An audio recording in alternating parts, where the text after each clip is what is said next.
Alam mo ba na sinasabi sa Biblia na huwag mo lang buhayin yung anak mo, kundi turuan mo. Sabi sa Kawikaan 22:6, turuan mo ang bata sa daan na dapat niyang lakaran, at pagka tumandaman siya ay hindi niya hihiwalayan.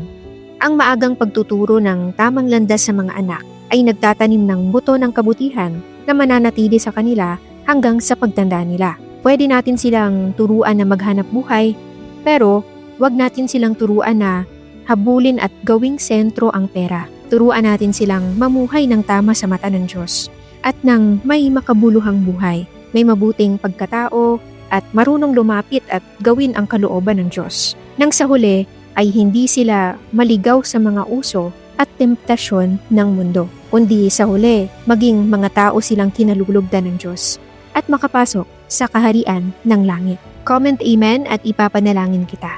Naway ang bawat magulang na nahihirapang turuan ang mga anak nila ay bigyan ng Diyos ng pasensya at lakas para sila mismo ay maging tamang magulang din na ginagabayan ang kanilang mga anak sa tamang paraan.